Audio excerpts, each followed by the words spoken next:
morning, Mary. Hey. Good morning. Good morning, good morning.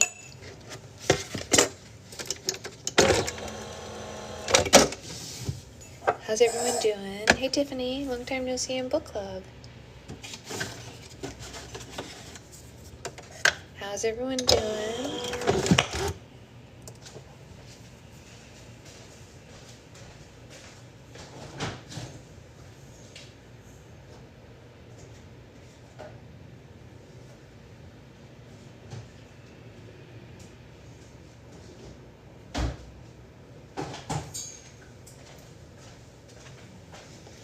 How are we? Cold and wet. Oh, it actually also looks cold and wet here, believe it or not. The ground outside is wet, which makes me believe that it rained, which is pretty unusual. Hey, Amanda. Pretty unusual for here, although it did rain. It's rained a little bit the last couple of weeks. It's very unusual for us. Very unusual.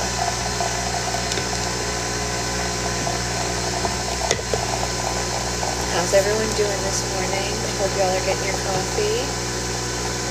If you're coffee drinkers, we do need it. That's baby is with her dad.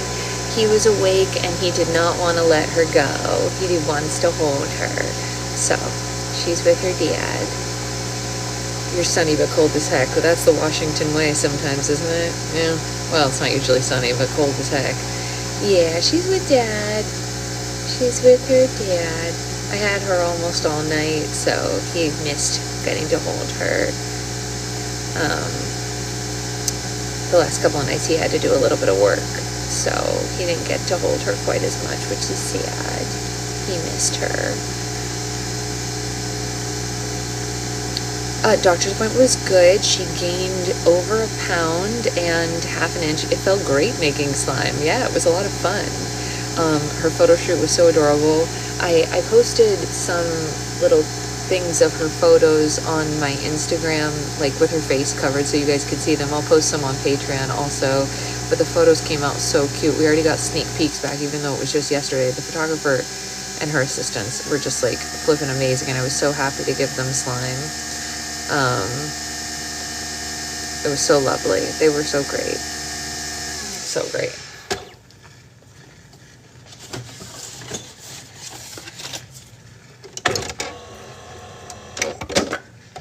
I actually generally like making slime. Like, it is work, but it doesn't usually feel like work unless it's like the days that I have to make the listings and stuff. Like, the making the slime itself never feels harsh. It's like when I have to label stuff that I can get annoyed.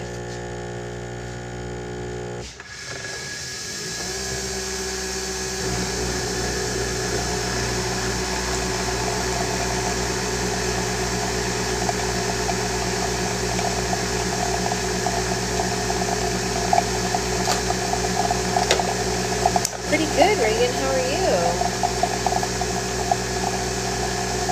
Hey, Naisa. Hey, Sloth. Hello, everybody. Hope everyone's feeling fine. Good, good, good.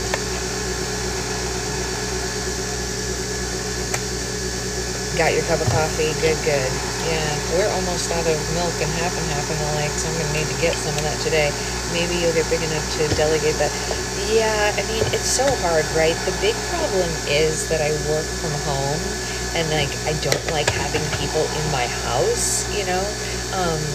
When I had my studio in New York, I did have people come and help and do that kind of stuff, but, like, I just don't like having people in my space at home. Is that weird? Like, I like my home to just be for our family, you know?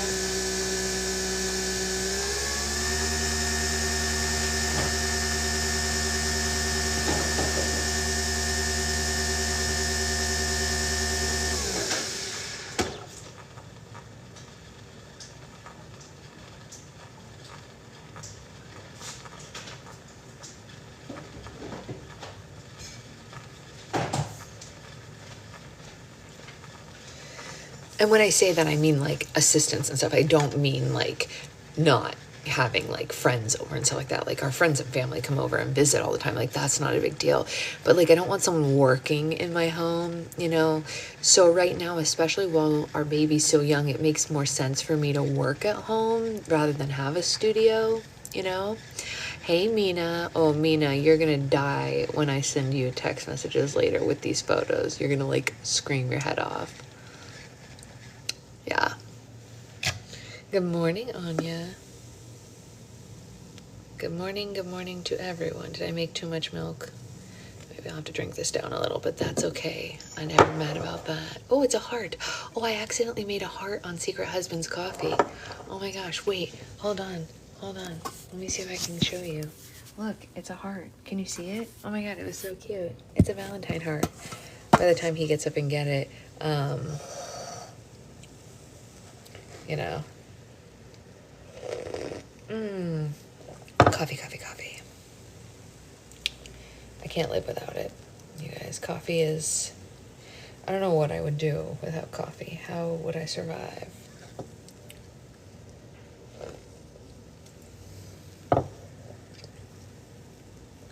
How would I survive? Isn't this a fun mug? I got it at my brother and sister-in-law's wedding. Yeah.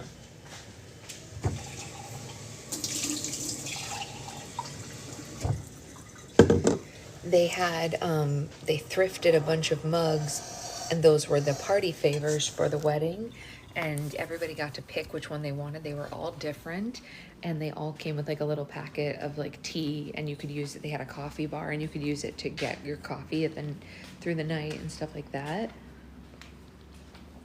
And this is the one I picked. And I use it like at least once a week, if not more. It's definitely, oh my god, right, Amanda? There's more. I haven't even posted all of them, you guys. I just posted like 3 of them. But I'll post more, I promise. It was totally personally picked for me. I totally believe that, Tiffany. The baby is with her dad. He did not want to give her up when I came to go do book club. It was thrifted. I know. I agree, Sloth. I agree. But like, what a great idea for party favors, because first of all, I use this more than any other favor that's ever been given out at a wedding, like ever.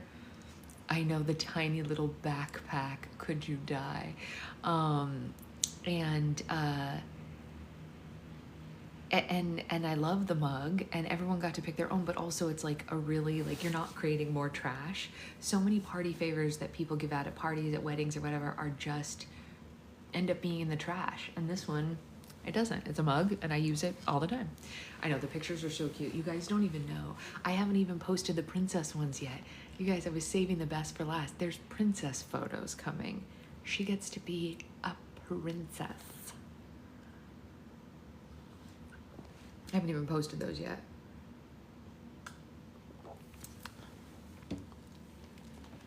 So, my sister died. She is a princess, that's right. My sister died at the Star Wars ones. My sister's hugely obsessed with Star Wars, and she was like, I'm printing this out and putting it on my wall. And I was like, that sounds good. It's a good plan. Okay, where are we in our book? We are on chapter 20 today. She is a princess already, I agree.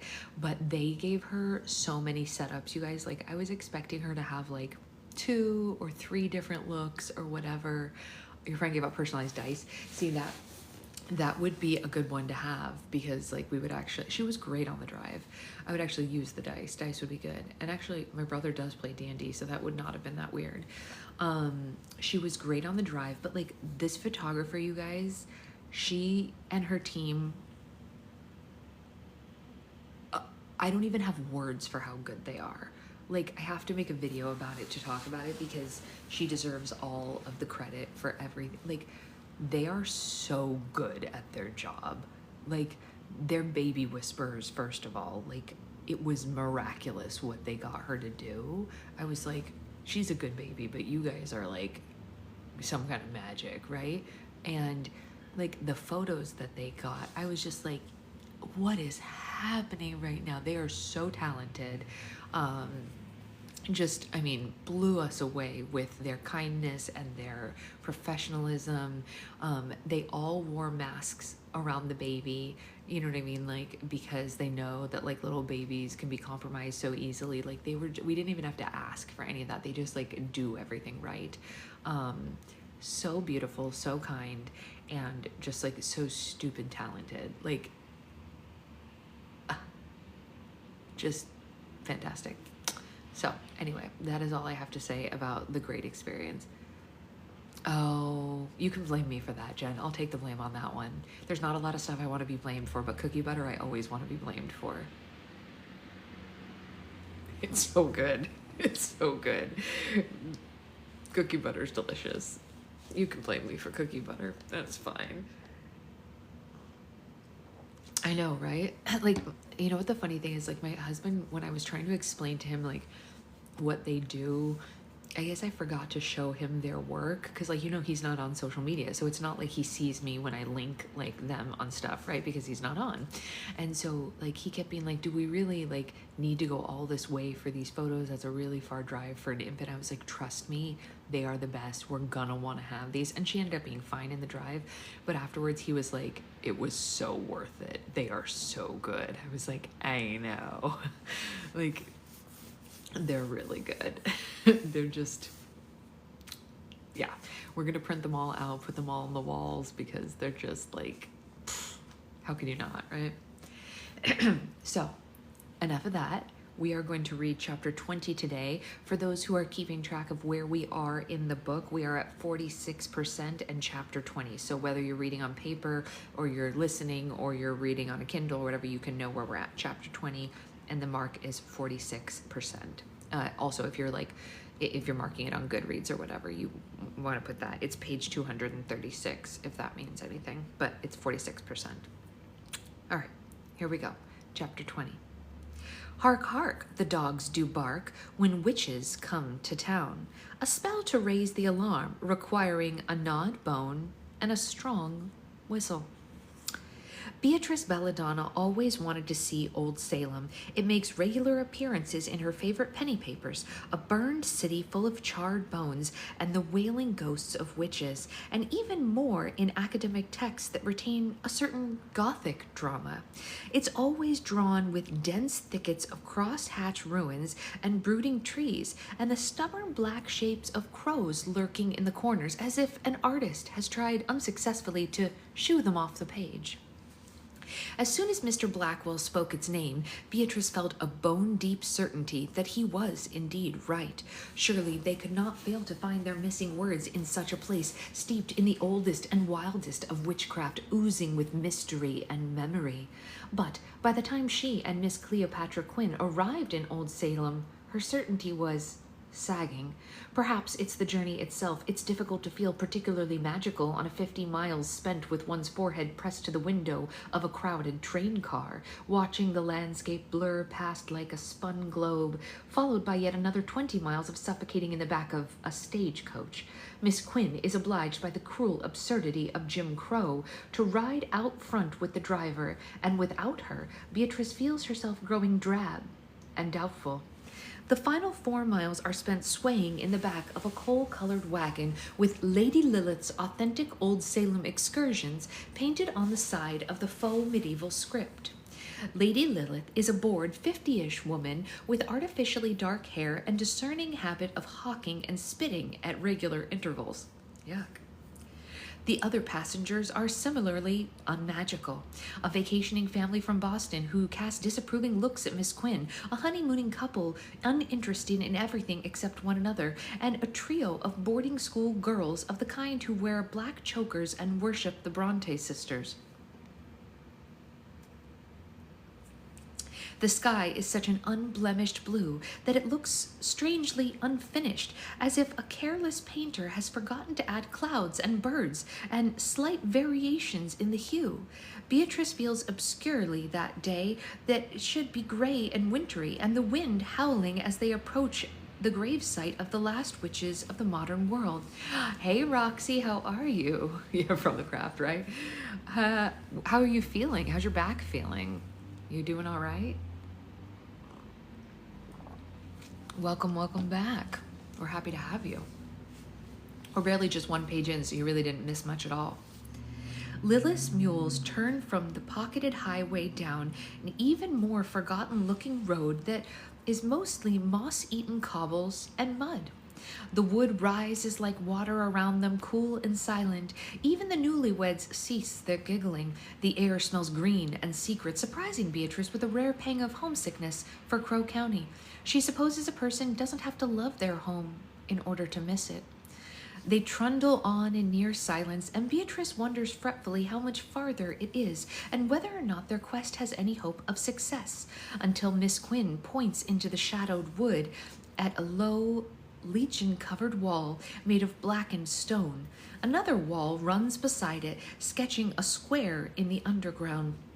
Beyond that, Beatrice sees the rotten remnants of a doorway, the ghost of a lane, and she understands abruptly that they have indeed reached Old Salem. They're driving now through its remains. Oh, you can walk without anything. That's pretty great. Congratulations. We love to hear a healing. Yay. Well, excuse me, ma'am, Miss Quinn interrupts Lady Lilith mid-hawk. Do you think we might explore a bit on our own? Hey, Nikki, how are you? Lady Lilith hauls her mules to a halt and eyes Quinn, scratching speculatively at the 3 white hairs coiled on her chin. "Oh, it's haunted," she observes. "Dangerous to let tourists go wandering off. I might get in trouble." Beatrice begins to explain that she's a former librarian and Miss Quinn is a journalist, and that they intend to take the utmost care in their explorations, which are in fact a matter of life and death for someone they love very dearly. But Quinn produces a neatly folded dollar bill and presses that into Lady Lilith's damp palm. "If you could come back at dusk, we would very much appreciate it," Quinn says, and they climb out of the wagon, and she extends a hand to help Beatrice down after her. Lilith flicks the reins, and Quinn and Beatrice are alone in the soft green of the city ruins. They wander wordlessly through the woods, pausing to scrub moss from the walls or scuff leaves away from the stone roads. The trees around them strike Beatrice as implausibly ancient, surely older than a century. Crows and starlings watch them with mocking eyes as if they know what the women are looking for and also where it's hidden. But they are disinclined to help. Beatrice is no longer sure precisely what they are looking for. A signpost with an arrow pointing to the lost ways of Avalon, perhaps, or a book entitled "On Restoring the Power of Witches and Rescuing One's Sister from Certain Death." Some maybe instruction or spell that has survived a century of rain and sun and morbid tourists. The sudden absurdity of this idea just curls Beatrice's stomach. She glances sideways at Quinn, wondering if she regrets signing her name in that notebook. They walk on in silence. Sometimes Beatrice finds a patch of moss that grows unlike spirals, or stone that bears an uncomfortable resemblance to a man with his arms raised to ward off some unseen blow. Somewhere in the middle of the city, they find a bare circle of black scorched stone, untouched by moss or grass or even fallen leaves, and the wind whips cold and tricks them against Beatrice's cheek, but there are no helpful letters carved into the earth, no books hidden beneath the loose cobbles, and by the time Lady Lilith's wagon rattles back down the narrow road, the forest is gold and blue with early twilight, and tears are gathering behind Beatrice's eyes. When she blinks, she sees her sister's body swimming in the darkness of her eyelids. "Will you be staying at the Salem Inn, Mrs.?" Lilith asks them perfunctorily. "We offer 2 meals in the historic dining hall without additional payment and a free ticket apiece to the Museum of Sin, recently reopened to the public following some difficulties with mold this spring." Beatrice feels the slightest, dimmest spark of hope. Quinn is making some polite excuse about urgent business back home when Beatrice steps forward and asks, "Well, how much is it for the museum?" In the deeps, Juniper waits.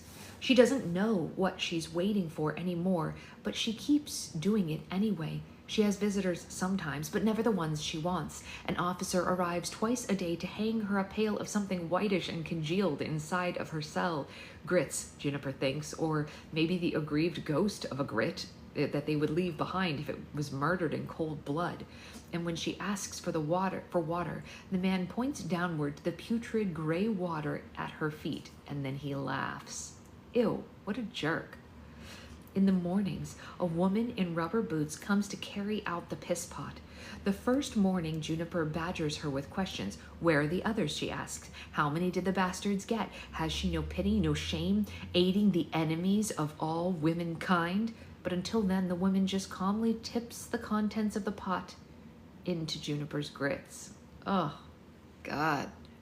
Not a girl's girl. Oh, she poured her pee into her breakfast. That's just cruel. The second morning, Juniper keeps her damn mouth shut. The third morning, the woman brings her a hard biscuit and a tin cup of water. Her tormentors don't return. Juniper's relieved at first before she remembers that time is a tormentor too. Down in the cellar, the hours used to come alive around her, stalking and prowling in the dark. But by the evening of the third day, Juniper is cold and hungry and so thirsty that her throat feels barbed as if she has swallowed briars. She sits on the bed and she watches the stairwell, still waiting, a habit maybe from 7 years she spent hoping her sisters would come home to her. She's given up hope, but she can't seem to leave the habit of waiting behind. Beatrice suspects that Lady Lilith's Museum of Sin, boasting more than 100 genuine relics of witchcraft, has not really eradicated their mold problem as thoroughly as Lilith had claimed. There's a damp, living smell to this place, and Beatrice imagines saplings pressing up beneath the floorboards, vines digging green fingers into the plaster. The museum is a series of low-ceilinged rooms, draped in patchy velvet and black-dyed gauze, crowded with shelves and glass cases of genuine relics. At least 3/4 of the items here are transparent frauds. Beatrice is confident that the witches of Old Salem never wielded wands with fake rubies glued to their handles, and the dust-furred skeleton labeled American Dragon Juvenile is most likely just a small crocodile with vulture wings attached to its back, and everything conceivably authentic is too trivial to really matter. That's funny, yeah. Who got filtered, you guys? I don't think Becca's here, but maybe. I don't know. Who was it? Who got filtered? I love that they've stumbled upon a museum that's like, what do you call it? Barnum's. Did you get filtered? What did you say, Roxy? You might have. If I didn't respond to something, it was probably filtered. I just didn't see it. There's a set of silver thimbles charged and iridescent from some great heat. I don't know. I think it just notifies all of us that someone got filtered. I don't think it tells the individual person that they got filtered. Stepping on Legos. Yes, that did get filtered. We did not see stepping on Legos. What a bummer. Why did they filter stepping on Legos? What a strange thing to filter. Isn't that like the universal parent experience? You step on Legos and it's the worst. It does hurt. Yeah, I agree. I've done it as a nanny and an aunt, and it's not fun. My child doesn't have Legos yet because she's too small. Too small. It is a bad hurt. Yeah. Burnt remains of the owner's last meal is what the label said. A little girl's smoke-stained sewing sampler is there as well. Well, Beatrice sighs, it was worth a try. I don't suppose that Lady Lilith will refund us our dimes. Quinn is peering into the cases and reading brass labels with every appearance of fascination. Why should we want a refund? You're being very sporting about this, but it is clear my family has been free for 3 generations, Quinn interrupts.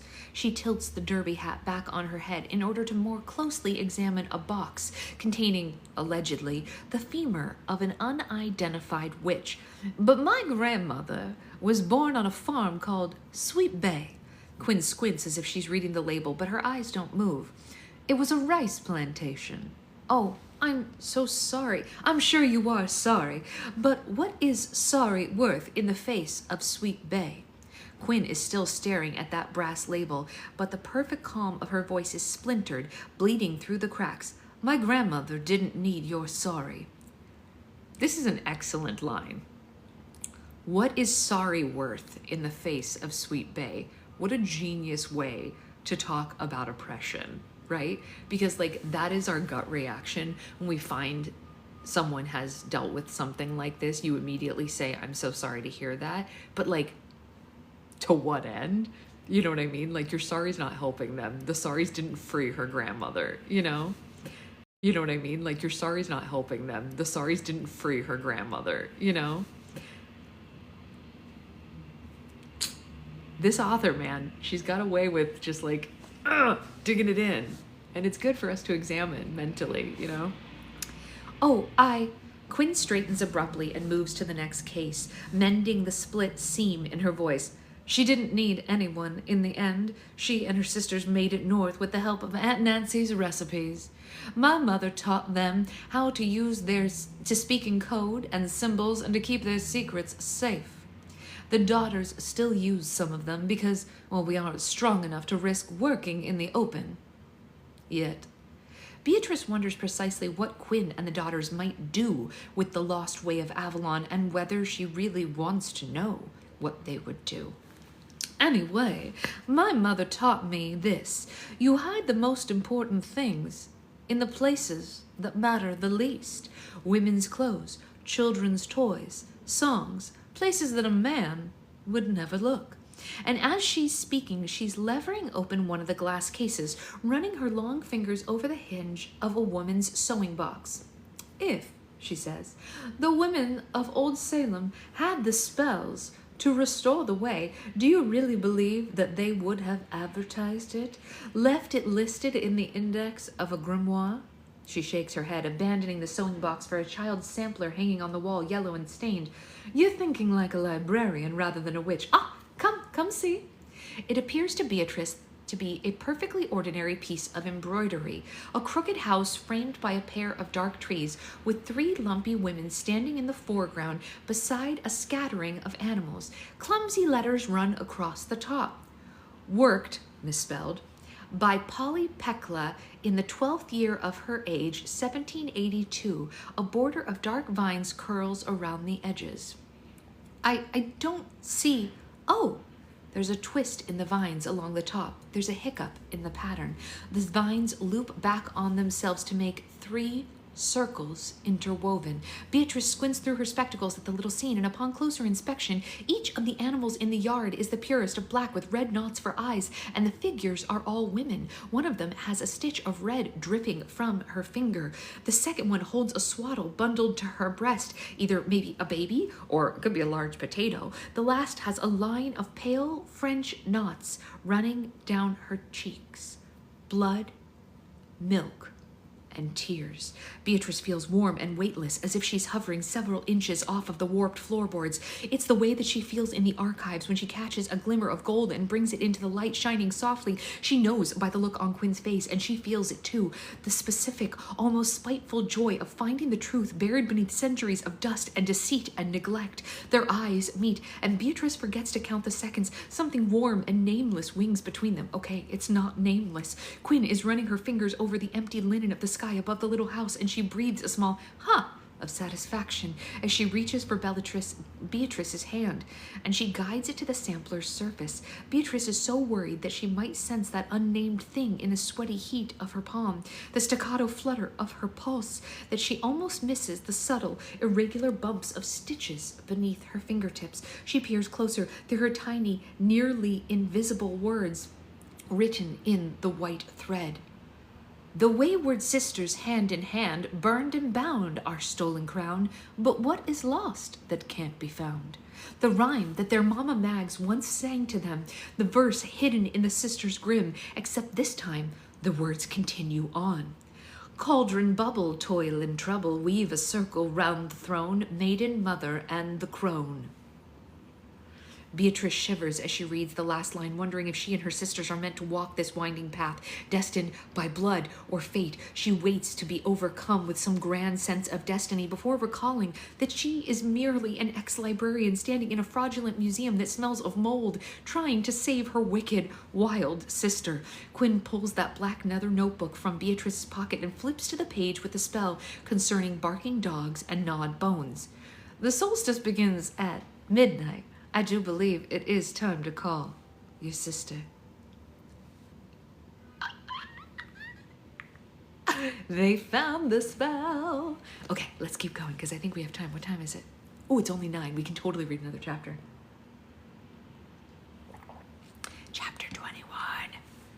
Let's get Juniper out of this cell. Break free and bring back witchcraft. Pew, pew. Chapter 21. The wayward sisters hand in hand burned and bound our stolen crown, but what is lost that can't be found? Cauldron bubble, toil and trouble, weave a circle round the throne, maiden mother and the crone. A spell to find what has been lost, requiring maiden's blood, mother's milk, crone's tears, and a fierce will. Wait for my sign, Bella told her, but Agnes doesn't know what sign she's waiting for. In the stories, the witches were always sending messages by raven or whispering secrets into the hollow curves of a conch shell, so Agnes rattles around South Sybil, squinting out windows and looking for letters in the smoke-bitten stars or words written in a rising seam. When the sign comes, Agnes cannot miss it. Same, Mary. We could triple up this stuff. It begins as a lone keening from the street below, the plaintive howl of a street dog. Then the street dog is joined by its brothers, by yips and barks and rumbling growls that rise from every corner of the city in uncanny waves. It's as if every dog in New Salem has joined in a single mottled wolf pack. The noise of the dogs is followed by the human shrieks and the curse of alarmed pedestrians and angry owners. Saint.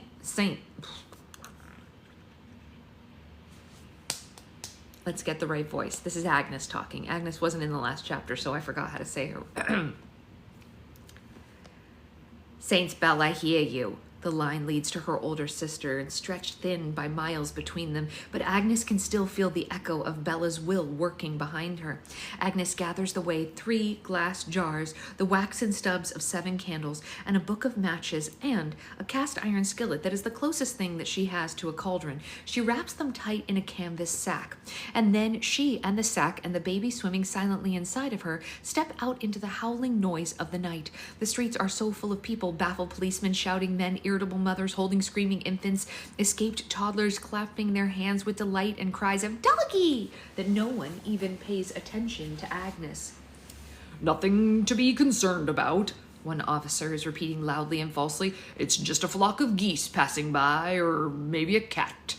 But Agnes can tell from the white sheen of his face that he does not believe this, that he can feel the rules of the real shifting beneath his feet, the orderly world of New Salem warping and cracking like a snow globe tossed into a bonfire. She pulls her cloak higher, the winds through the alley with the bag clanking gently at her side, and Mama Mags's stories echoing in her ears, the one about sisters and spells worked on Solstice Eve. In the stories, the sisters are always set against one another, the beautiful one and her 2 ugly sisters, the clever one and the fools, the brave one and the cowards, and only one of them escapes the wicked witch or breaks the terrible curse. Their daddy was a curse. He left them scarred and sundered, broken so badly that they could never be put back together again. But maybe tonight, just for a little while, they can pretend they can. Maybe they can stand hand in hand, once lost but now found. Maybe it will be enough to save their wild, wayward sister from the world that despises wayward women. Agnes walks until the howling of the dog quiets to whimpers and whines, until the moon hangs high and clear above her, until her steps echo in the empty dark of St. George's Square. Mama Mags taught her magic likes to burn the same way twice, like deer following a trail or water running to a river. Perhaps the tower will come easier to the place that it was last called. Perhaps this time it will stay. She kneels beneath the empty plinth where St. George once stood and places the candles around her like the pale flowers of a fairy ring. She sets the jars before her in 3 rows, and she waits. It's midnight when Beatrice returns to the ruins of Old Salem. Old Salem at midnight is not the same city that they visited at noon. The skeletons of walls and streets are clearer by moonlight. Their bones are drawn in silver and shadows beneath the moss. The wind has risen, banishing the idle warmth of summer, whistling strangely through the alleys and the corners of the lost city. It tugs at Beatrice's hair, playful as a schoolgirl. She and Miss Quinn stand in the bare circle of earth in the middle of the lost city. 7 candles flicker around them, drawing upward slanting shadows over their faces, guttering in the untrustworthy wind. Miss Quinn nods approval. "Thoroughly witchy, Miss Eastwood. You could hardly ask for better." "Oh, I thought perhaps I could have an affinity for the city if it just stopped here once before." I suspect that we'll need all the help we can get. There are supposed to be 7 candles made of pure white wax, but instead of 5 mismatched stubs stolen from Lilith's inn. One of them is decorated with small malformed bats, 2 of them are melted to their willow-patterned saucers. She and her sisters are supposed to be standing here shoulder to shoulder, hand in hand. They're supposed to be real witches with familiars and broomsticks and pointed hats instead of just 3 desperate young women. Truly, this is madness. It cannot Truly, this is madness. It cannot succeed. Even supposing that we do have the words in the way, I'm not suited at all for this sort of thing. I lack the blood, the conviction, and the courage. Quinn gives a tart cluck of her tongue. Please do stop pretending you're a coward. It does grow tiresome. Pretending? You fret and worry, but your hands are steady as stones. Quinn's arms are crossed, her chin is high. You have not stammered even once since we arrived in Old Salem. Beatrice closes her mouth. No, I suppose not. Quinn takes a step nearer, her face gilded gold. Would a coward form a secret society of witches? Would she transfigure statues in hex cemeteries? Would she stand in the ruins of a lost city at solstice? Beatrice feels as if the earth is tilting beneath her feet or the sky is tumbling around her ears. Some fundamental truth is coming undone. No, perhaps she wouldn't. It all comes out in your whisper. But she still might fail. And yet you will try anyway. Yes, for your sister. Or perhaps for all of them, for the little girls thrown into cellars, and the grown women sent to workhouses, and the mothers who shouldn't have died, and the witches who shouldn't have burned, for all the women punished for merely wanting what they shouldn't have wanted. Beatrice settles for saying another. Yes, I deceived you, it's true, but Beatrice... The challenge in Quinn's face softens, replaced by a wistful tenderness that Beatrice finds far more dangerous. I beg you not to deceive yourself. I see. A brief silence follows while Beatrice recovers her strained voice. Call me Bella. Beatrice was the name of her father's mother, a dried-out old onion of a woman who only visited once a year for Christmas and only ever gave them turgid novels about the lives of the saints. Beatrice could not stand in this wild wood by the light of not quite full moon, working the greatest witching of her century. A Beatrice couldn't meet Quinn's eyes in the candlelight with the wind whipping around her loose hair from her face. Perhaps a belladonna could. Oh, we're on first-name terms now? Quinn's lips are teasing a curve, but that tender thing lingers in her voice. Yeah, of course we are. Bella swallows once too hard. Cleo? She can't look into Quinn's eyes as she says her name. She looks down at her notebook instead, rubbing her thumb across the words. If anything untoward should happen, you should run. No, thank you. Quinn says politely, and Bella tries again. If it goes awry, they both know it would be unwise for Quinn to be found at the scene of obvious witchcraft beside the burned husk of a white woman. Then I advise you not to let it go awry. Quinn catches her eyes. I'm not here as a spy, Bella, or even as a member of the Sisters of Avalon. I'm here as your friend. Her grin tilts. And because I am the most curious creature ever cursed to walk this earth, to quote my mother, I would very much like to be there when the lost ways of Avalon do come back to the earth. Your mother seems like a wise woman, Bella says, and adds a little daringly, I'd like to meet her someday. Oh, but you already have. Quinn sighs at Bella's slack expression. I did tell you that my mother ran a spice shop.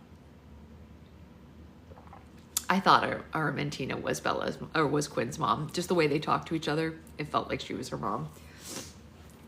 Bella considers objecting on the grounds that Quinn never quite said her mother ran a secret apothecary disguised as a spice shop while she actually led clandestine societies of colored witches, but instead she just says, oh. Quinn gave her a consoling pat. She thought you were very sweet. Bella closes her eyes in a brief and mortifying moment. Well, it's time, don't you think?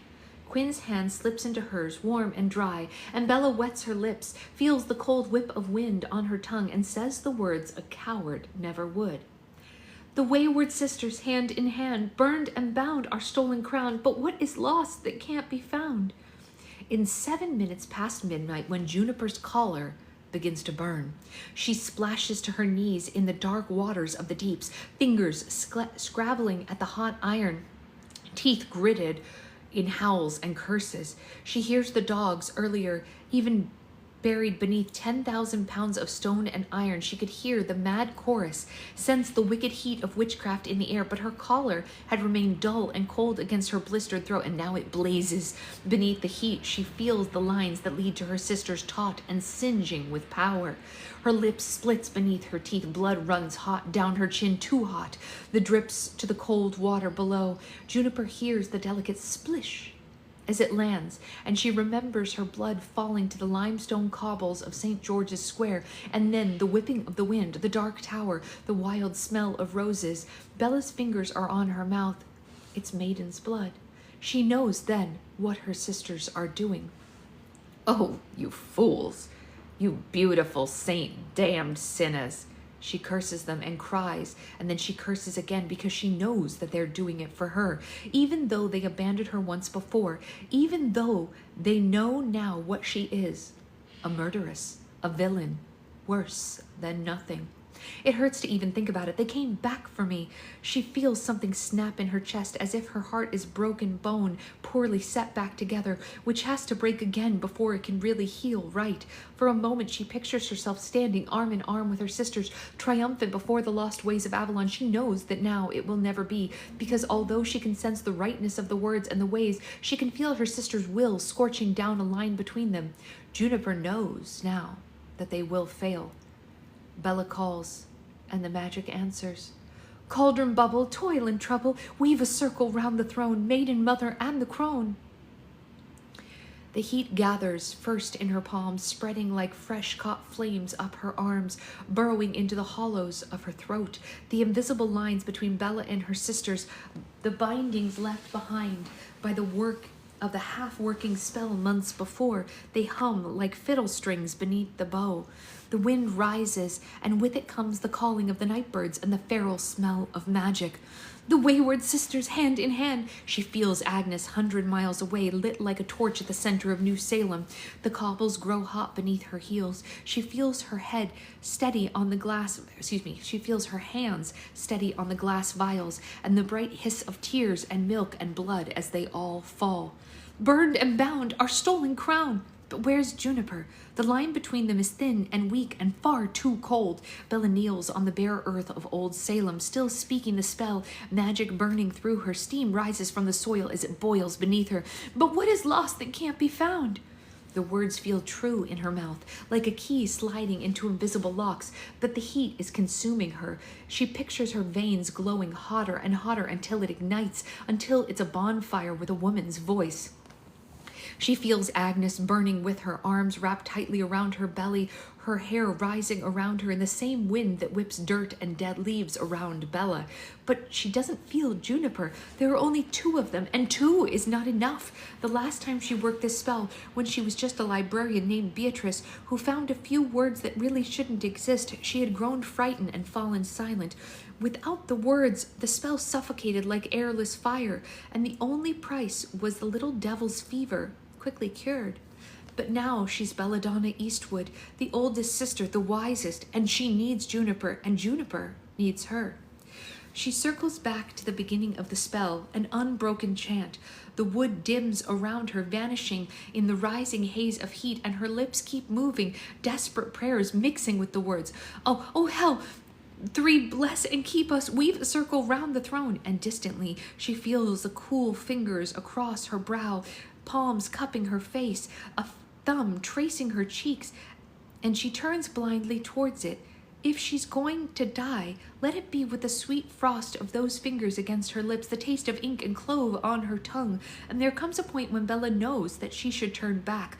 It's like wading into a creek after a storm, the water rushing around your ankles, knowing if you take another step, it will pull you under.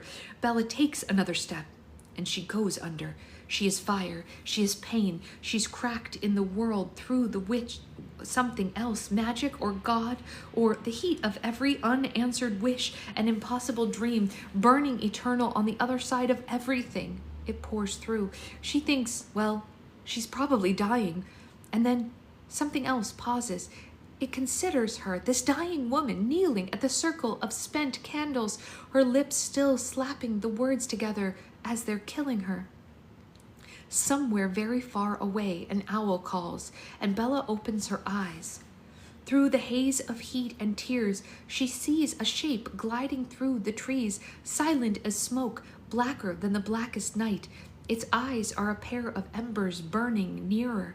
Quinn gasps, but Bella's lips are cracked into a smile because although she is burning, although she is failing, at least she has come this far. At least she's knelt at the bones of old Salem and watched her familiar winging toward her. Bella draws a breath, and she begins again. The wayward sisters hand in hand. Juniper hears these words echoing down the line, and she tastes them gathering in her mouth. She keeps her teeth clamped tight. The spell needs her. She feels it boiling too hot, gathering like lightning with nowhere to strike. But if she speaks, the collar around her throat will kill her. If she doesn't speak, the spell will kill her sisters. Let it go for the love of Eve. Save yourself, she thinks. They don't let it go because they're fools, because they're desperate, because they will not abandon her a second time. Juniper closes her eyes and whispers several filthy words. She thinks a little bitterly of all the lofty reasons she wants to restore the lost ways, to reclaim the power of the witches for all womankind, to break the shackles of their servitude, and to set this whole damn city on fire. And in the end, she's going to do it because she wants to save her dumb shit sisters who are only doing this to save her in turn. She wonders if all the great acts are secretly done for such small reasons. She wonders if the cleaning lady will be the first to find her in the morning, face down in the deeps with a red ring around her neck. She gathers her will around her, a wild, clawing thing, hungry and desperate and half-starved, and she speaks the words. The collar grows a dull orange in the darkness. But then the borrowed words still tumble from her mouth in a steady stream. The orange deepens to ruby, painting a cell in blood and shadow, and Juniper feels herself falling backward. The collar hisses as it hits the water. Her mouth fills with the sour taste of the sewer, but her will does not waver. Something vast slides invisible into place, and a great key turns in a lock, and the world splits open. Magic comes roaring through the crack, through three women who stand in Salem's, both past and present, and Juniper feels the heat of the crack of cobble beneath Agnes's feet, and the blackened earth beneath Bella, and around her the deeps boil. The collar around her throat, built to punish street witches and fortune-tellers, women with nothing but the half-remembered rhymes of their mothers, burned from red to white to black, and then they crumble into ashen gray, and the heat fades. Juniper feels the tower standing tall, rooted like a tree in the middle of New Salem, and she feels her sisters, Agnes's forehead pressed to the heat-cracked stone, her arms doubled around her belly, laughing and sobbing. Bella, held tight in someone else's arms, too stunned to even feel relief, but they're alive, both of them. Her eyes lie back in the cooling water of the deeps, closing, listening to the distant beating of their hearts. It's peaceful. It's an easy sound, as familiar as rain on a roof. She thinks she might stay like this, suspended, drifting away from the burned meat smell of her own flesh and the pain too huge to feel, but a voice is calling her, a familiar voice, querulous, cracked with age, and it tells her to wake up and to get on her feet. Juniper doesn't much want to, but she knows she has to do better than disobey that voice. She wakes up and gets to her feet, and she tries not to feel the brush of air against the raw mess of her throat. A ghostly hand touches her, and Juniper knows that hand is a fever dream or maybe a mirage or a product of the pain that's pulsing like wine through her skull. But it's familiar, warm and knobby-knuckled, paper-fleshed. The hand pulls her forward, folds her fingers around a broken shard of stone, and then it places the edge of the stone against the wall and drags it in a slow, grinding circle. Weave a circle round, Juniper thinks. Drunkenly, she mumbles the words again, and her voice sounds wrong in her ears. It's clotted and strangled. The stone falls from her fingers as she closes the circle. She scratches the shape and it begins, very faintly, to glow. She squints at it stupidly until the voice clucks its invisible tongue at her and says, "Go on, girl." Juniper places her palm inside the soft shine of the circle, and the cell vanishes around her, whipping into the starlit night.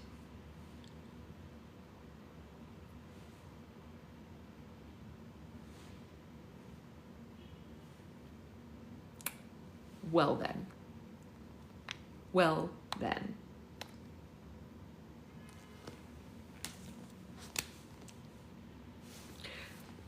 So good. I wonder if like she's gonna get transported to where they are or what's gonna happen. I don't know.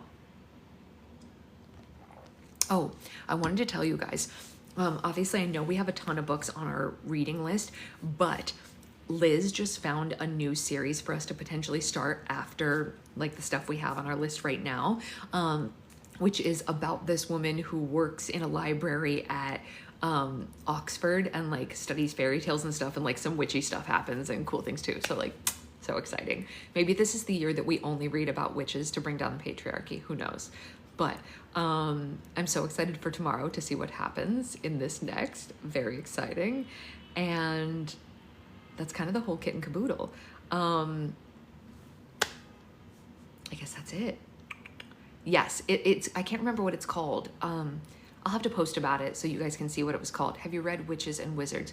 What is that one? I don't know. Tell us more. Yeah, the series that Liz was talking about, Anya. Yeah. It looks really good.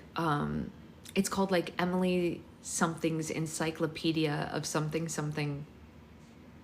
I don't know, but there's 3 in the series so far apparently. So it'll get us through like a good amount of stuff, which is great. Okay, all good things. You did your taxes. I need to do my taxes too. I need to do that. It's about 2 kids that didn't know they're witches. Will you link us to it, Mary? Send me like an email or whatever with a link to it. I would like it to be Sasha's Encyclopedia of something. Yes, you could totally. We'll write a story called Sasha's Encyclopedia of something. Yeah, send me the full name, Mary, and I'll look it up. That sounds great. Sounds like something we would definitely like to read.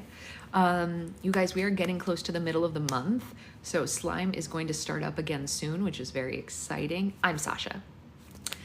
It was a joke. Anya was just making a joke about me being, you know, the book club person. I don't know. It was just a joke. That's all. So anyway, that's getting exciting. Encyclopedia of Slime and Gloves. Yes. So anyway, I will see you all tomorrow for more reading, and Slime is returning soon. Oh yes, fairy tales, of course, 100% Sasha's Encyclopedia of Slime, Gloves, and Fairy Tales. I would never leave them out, don't you worry. I do need to get back to writing My Little Mermaid retelling. I do need to do that. But you know, the baby, like, she takes up a lot of brain power. It does sound like a series I would write. I completely agree with you, Anya. Completely agree. I do. I need to finish writing that so that we can read that, because like I know exactly how I want it to go, kind of. I just need to like sit down and do it. But like newborns, you know. Maybe I'll just sit her on me and like put my laptop on my lap and we'll write it together, her and I. We'll see. Okay. I love you guys. I'll see you later.